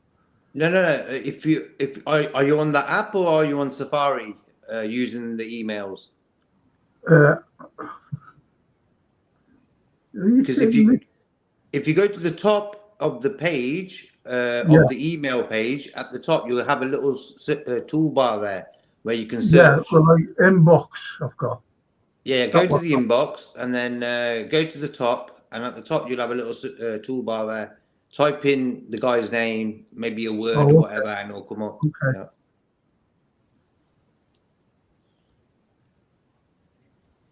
Yeah, I couldn't understand how this fella on the Echo website had made the leap between me when I was 12, chucking an egg at a stationery shop window. He made the leap to somebody throwing an egg at a moving car windscreen, which I'd never do because the car could crash. I said, mate, shops aren't moving, the stationery. Nobody was going to crash the shop, mate, because I threw an egg at its window when I was 12. Can you calm down?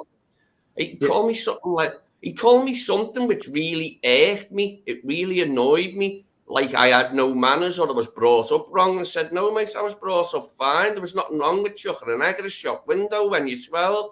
I said, the shop weren't going to crash. It wasn't on the move. It was stood bloody still. What are you talking about?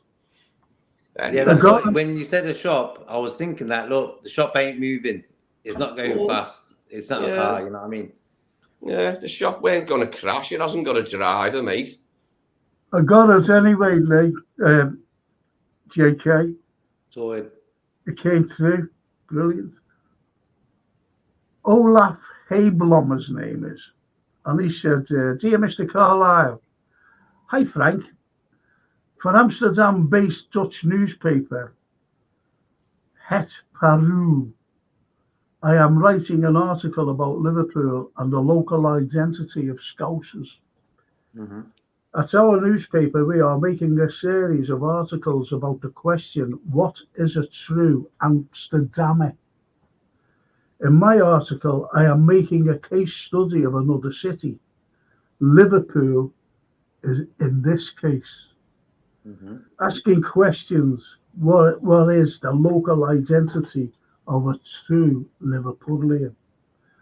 I am reaching out because I want to learn more about the history of Liverpool and how this still plays a role today in local identity. Do people from Liverpool have a strong felt connection with the city? Why is it that, and how did it originate? Do you think we could have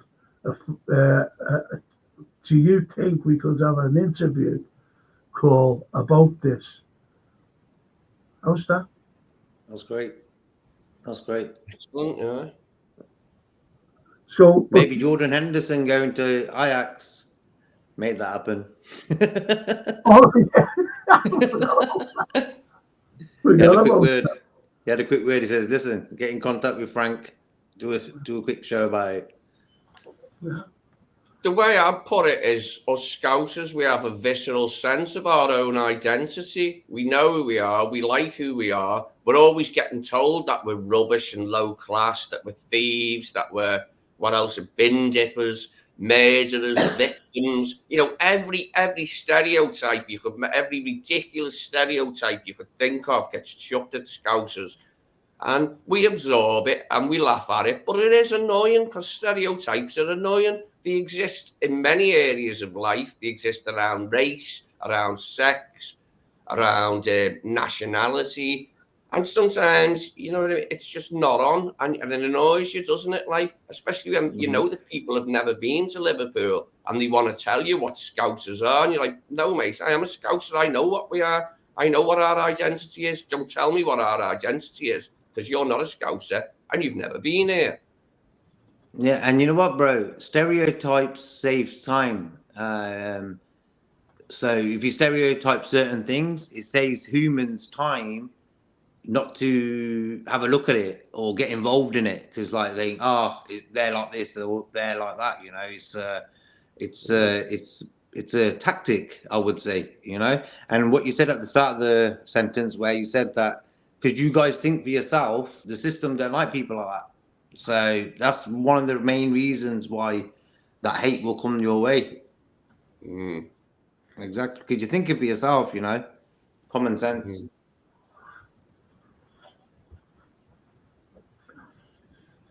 Anyway, let's get talk. Let's do some of these comments, please, boys. And Soulboy says, hang on a minute. No.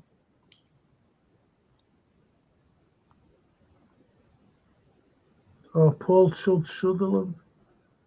Hope you're okay, Frank, mate. Tud. Oh, not lovely. Thank you, Tud. I bet he's gone now. Thank you so much, Tud.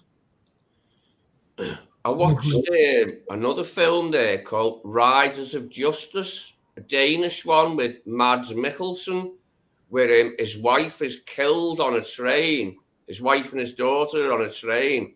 And at first, it looks like it could be some sort of terror attack. The train blows up. But it was actually an accident. But he finds out, he's got some mate to it, or he finds someone he's 3 people who are computer experts. And they find out and they look on the computer and they think it's this biker gang, the Riders of Justice. And it's a mistake. It wasn't them. But they weren't good people anyway. So he starts killing them. These bikers who were not very nice people anyway. These bikers, you know, they ruin lives anyway, whoever they are. And they hurt people. So he starts killing them. But you find out towards the end of the film that it was actually an accident.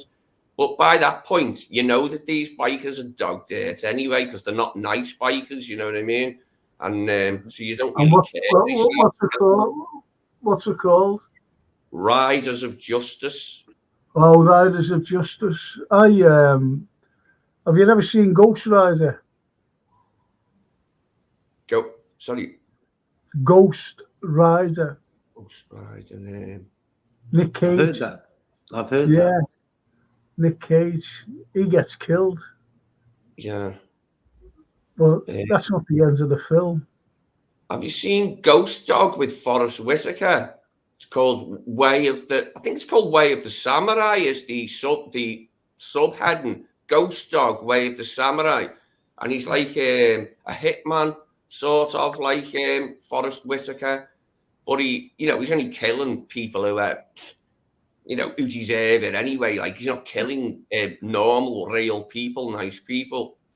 So that's a good one anyway. Ghost Dog, Way of the Samurai with Forrest. I love Forrest Whitaker anyway. I've always loved him. What's 47 Ronin, Lee? But that'll give you a good picture to watch. I want to go through. Can I go through some of these comments, please? Anyway, Soulboy Fran. Good talking pictures, movies, Saturday night, Sunday morning, and Peggy Mountain, David Kossoff films, whose son was in a rock band, Free, in the 70s. Yeah, I like Free. All Right Now. Do you ever remember that? Mm. And Norman says, JK does speak a lot of sense. And as does Lee. Nothing about me, like it. There's no mention of Frank there. No mention of me. No mention of me. We don't need to say it about you. We know you talk sense, mate. It's your raison d'etre, isn't it? But anyway, Lisa Whittick, she says, I think they get addicted to cosmetic surgery. People are making a lot of money from it. Yes, of course. Mm-hmm. And Norman says, just let me go through these, boys, please. I remember seeing a clip of is that the Pope? Yeah, the Pope. Hang on, I remember seeing a clip of the Pope in Liverpool, and this scouser goes up to him and says, all right, yeah, lad, most probably. I was there, I was up by, I went to see him, in his Pope mobile, up by the bull ring. I remember that, Norman. I remember that. LFC. I'm going to go through these, please, Lee. LFCR and hi, everyone. These are all the Liverpool lads, Norman, LFC. Keep it real. Everyone knows about the Scouse Godfather these days, Frank. Thank you. That's what he called me. That's what he called me on Jamie last night. That was lovely. And Jean says, I watched Frank's podcast on Jack the Ripper yesterday. It was boss. Yeah. There you go. I didn't even know that. The lovely. Keep it real. Don Frankito. That's great. Dad. Other good series and dramas are Killing Aviv with Jodie Comer in it. Yes, she's a Scouser as well. Jodie, great actress. And a drama called White House Farm with Stephen Graham in it. Yeah, another Scouser lad. And I always remember talking to Stephen. And, we've been down to see, the pair of us, down to see Drew Schofield, another friend of mine. And I said, what do you think of Drew? Do you know what he said? He's the best actor in Liverpool, to come out of Liverpool. I said, what about yourself? He said, better than me. He said.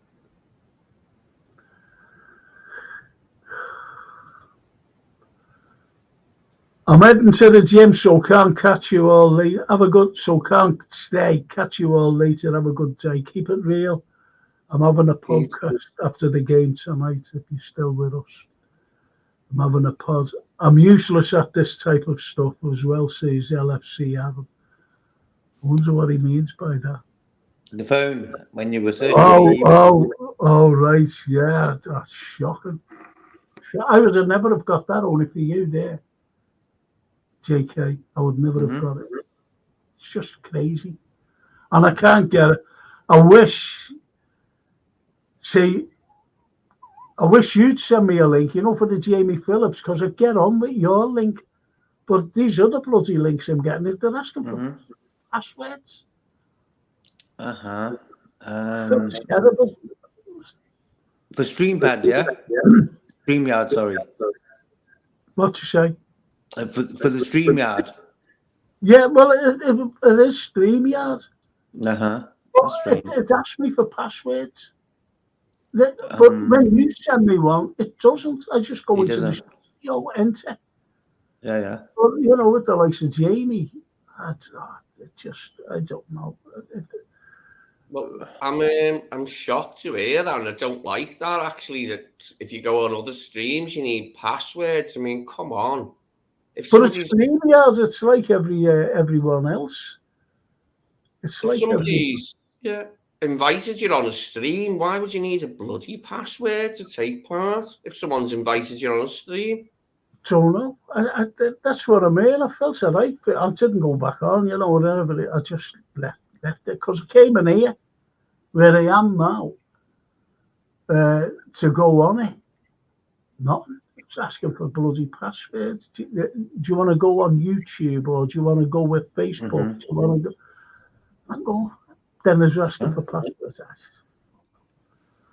Anyway, Steve Evans says somebody put a post up the other day about an old TV show called Rooms. Yeah. About a house divided into different rooms occupied by different people from different backgrounds and their stories and how relevant they were at times, should remake it into to reflect on all the social issues these days currently showing on Talking Pictures. I've watched it because there's some good actors in it who've gone on to be big, in cinema. And so, yeah, absolutely. You're right there, Steve. And basically, what all kids do, that's about the phones, isn't it? Oh, I thought you meant me throwing eggs when I was 12 at shop windows for a giggle. Frank, what cities are Liverpool twins with? Says LFC. We're twins with, I forget the German city. But we're twins with New York. We're twins with New York. I don't know whether you're aware of that, boys and girls. Twins with New York. Yeah. And write a story on me, Scouser, who's just bought a pair of Adidas Amsterdam Scousers BA. And the Liverpool's twin cities are Cologne in Germany, Dublin, Shanghai, and Rio de Janeiro. Mamma mia. Whoa. Rio. And, Dublin, obviously, look at that. Where's the final, boys? Where's the final? There you go. I'm a player. Oh, fantastic. That's a sign.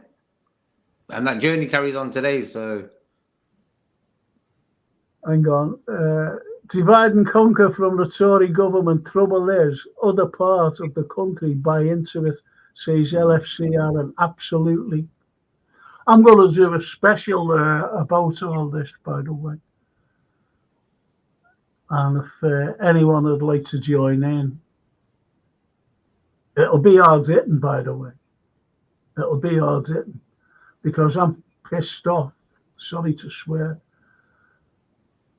I really am. I'm pissed off with all people having a go at us. And that Chelsea supporter who said, no, yeah, it was a Chelsea supporter, not a Forest supporter. Or was it a Forest supporter? I'm not quite so sure. And tweeted, they robbed us today like they robbed the dead. Yeah. How original. And that's why we win those games, Frank. Yeah. Comments like that. Yeah. But I'm going to do... Where did that garbage come from about robbing the dead? The Sun. Yeah, the newspapers.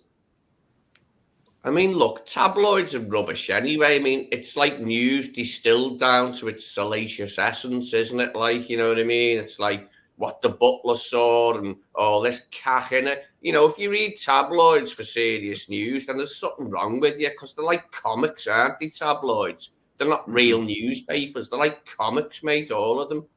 Yep, and the tabloids are the guys who have pushed that stereotype agenda throughout the years. It's the tabloids and the TV shows, you know. Yeah. It's mad, this, isn't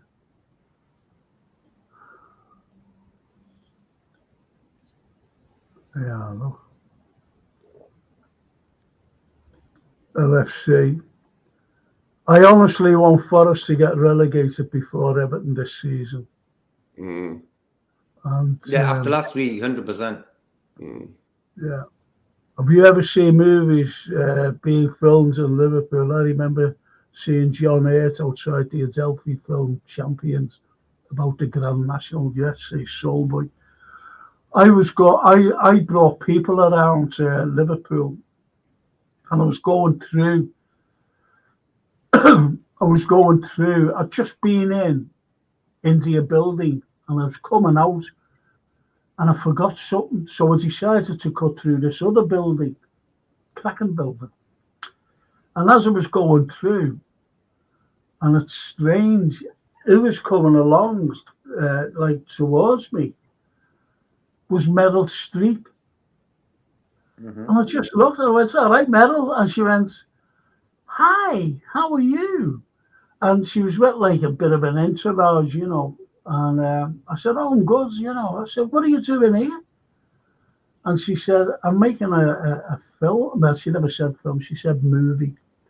And I said, "Oh, you're enjoying the city?" She said, "It's a beautiful city.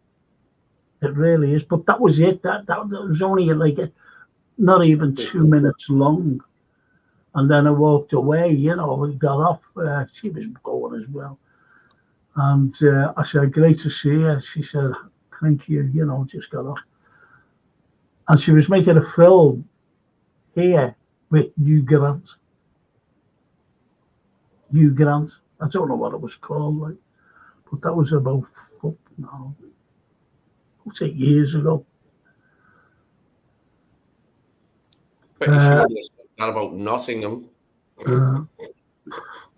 Steve Evans says Forest fan who did that. Was the Forest fan who did that. Apparently a branch manager of Halifax.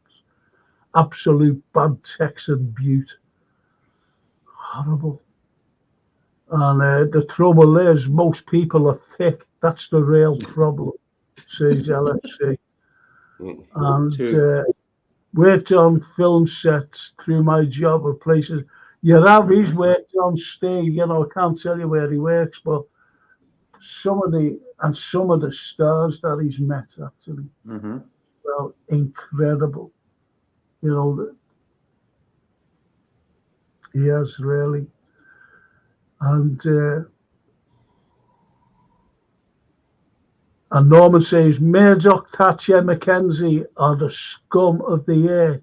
It all originates from them and travels.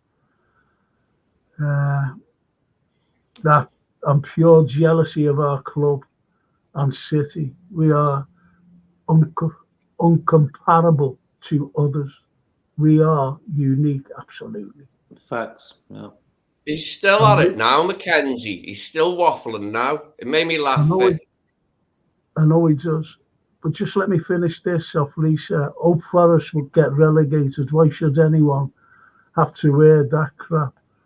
And the thing is, 500 jobs went at Nottingham Council on Monday. Marvellous, isn't it? And Norman, I remember seeing Gary Lineker in Fratton Park, Portsmouth, in toilet. I said, "All right, Gary, what are you doing here?" He said, "One needs to wait." And you do see mad things like that. One do says. And Steve says, met a good few stars from film, TV, music, and sport, and politics, and religion. Says, Well, listen, lads, I'm going to finish now. Thanks for your input today. Sorted. I'm doing a podcast. What time does the match finished? It will be finished at 7:30, I think. Yeah, 7:30. It finishes. 7:30, All right. quarter to 8, it'll be finished. Okay, I'm having a podcast then at 8 o'clock. Is that all right for you? Yeah, that sounds. So What you can about do you? 30 minutes after, not an hour after. 30 Oh. minutes. I've got to go to my mum's to see it, you see, because it's not on terrestrial telly. My mum's All right. 8:30 then. Yeah, that's cool. Yeah, cool. 8:30. Mm-hmm. We'll have Is that okay, mate? Yeah. Just give me half an hour to get back from my mum's. Yeah, of course, no problem. It's about a 20-minute walk, my mum's. Yeah. Is it on ordinary telly then? No. It's I can't TNT. get it. Even if it was, I couldn't get it because I don't know what's happened. And I phoned it like where I live, and they went, "So we might get out this week." I said, "I haven't got any." I said, "I'm paying a bloody license by direct debit." I said, "And I don't even watch BBC."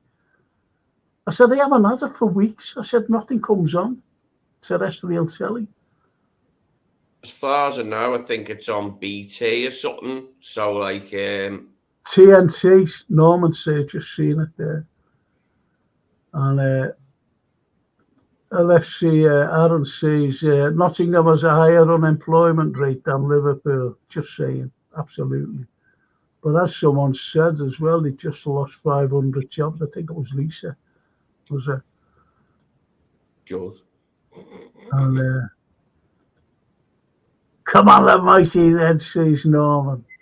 Right, so, before you go, quick before you go, JK, give us a prediction.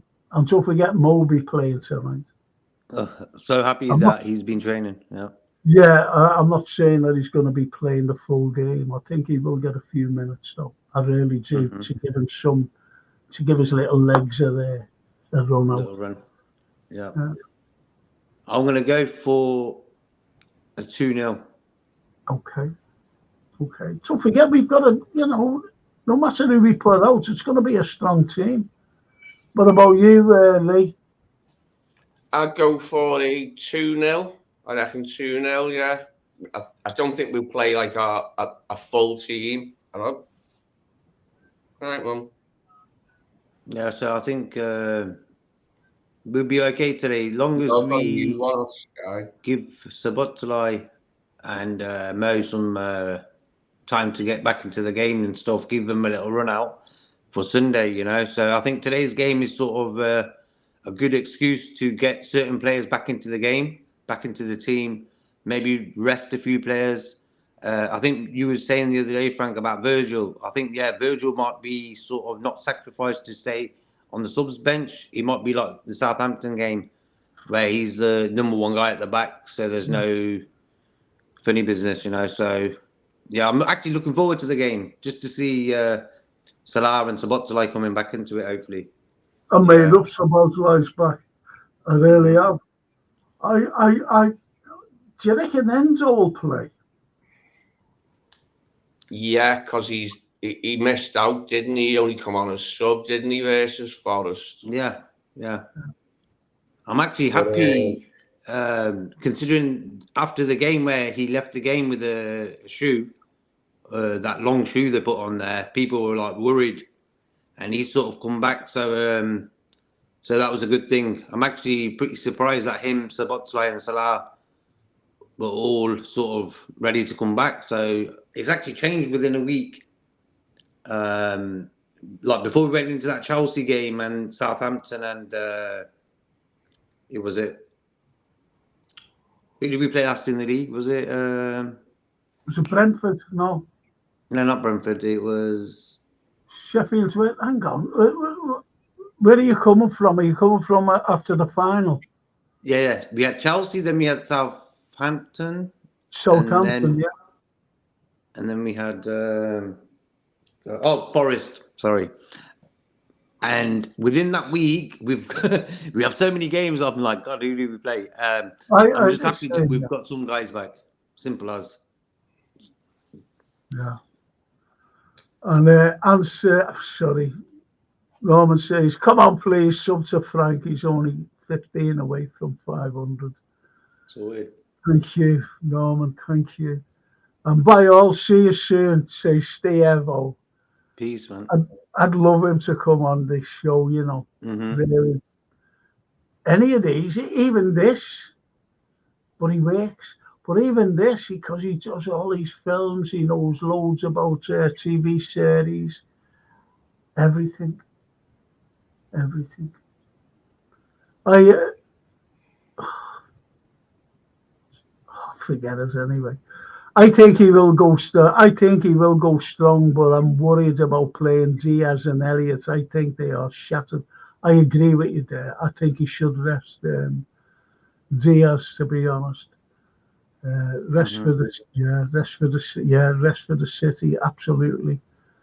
Yeah. So anyway, big up. So JK 8:30. Yeah, that's sound.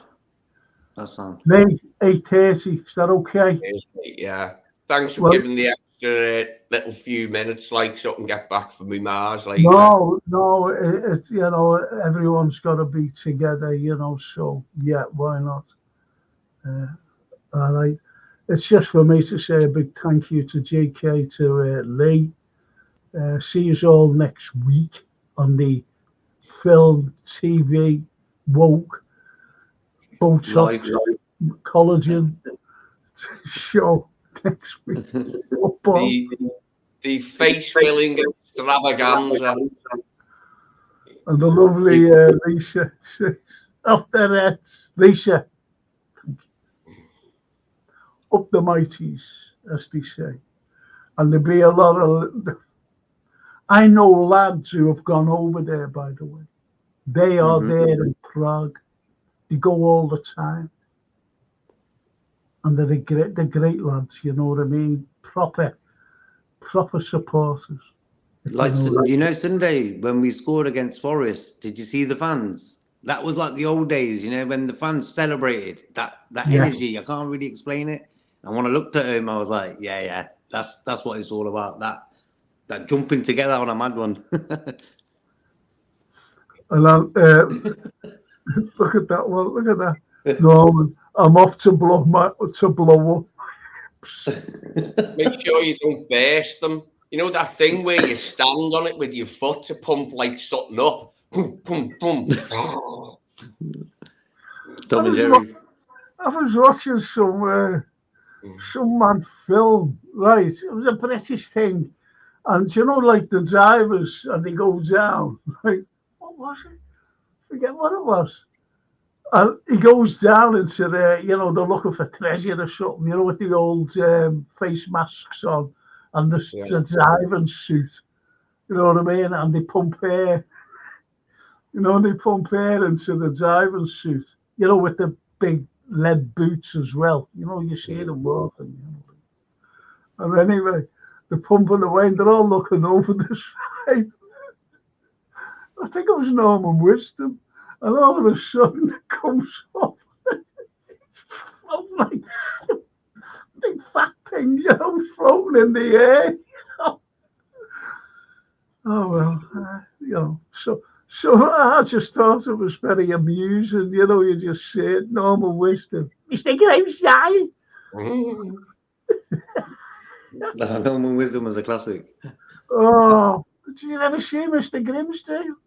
Yeah. Norman Wisdom was something else, that guy. Oh, gee, what a pain they were. Something happens.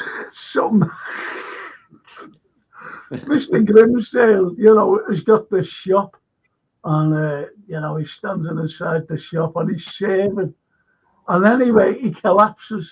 And, like, Norman Wisdom is like a shop assistant, right? So he calls the ambulance. So the ambulance comes, puts Mr. Grimsdale on the stretcher, and they're bringing him out. Anyway, you know, and he's strapped up like that, they're bringing him out, and something happens, and the stretcher goes the other way, if you know what I mean. So he's on the bottom like this. And you know the way you put the stretcher in the ambulance, you just go like that, so you push it in. Yeah. He's just trying to push it. Mr. Grimm's tail head is banging against the thing. You know, they can't get it. They don't know what it is. But he's not on top, he's underneath. Oh, it was hilarious. Just hilarious, that Mr. Grimm. And Mr. Grimm, did you ever notice the way he walked, Mr. Grimm? You know, he walked like that. He walked like a little duck. But, you know, but they're the exact things.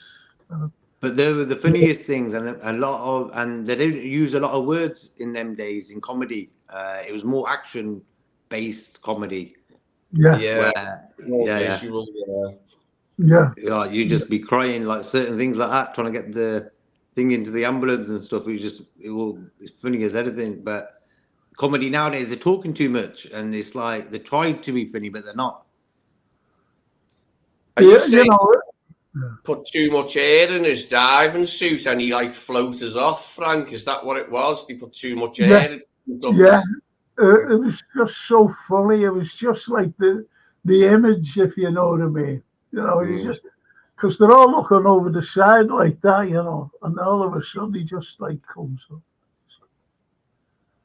Just starts floating away. Just so nuts. Honest to God. Anyway, lads, and the lads had a top series is Our Girl Army series. Just finished the first series with Lacey Turner, and we'll start the second series with Michelle Keegan. She's good. Spot on with being in the army, but it's good.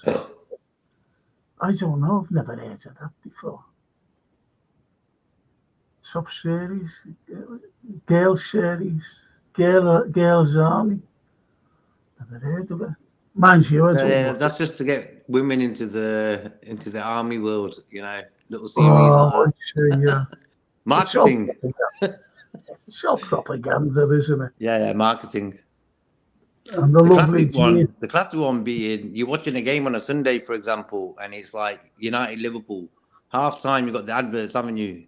Yes. They've got an army advert in there. Come join up and this and that. I'm thinking, you got young lads watching the game all over the world. They're seeing this advert, you know, 1 out of 1,000 might say, yeah, I'll do it.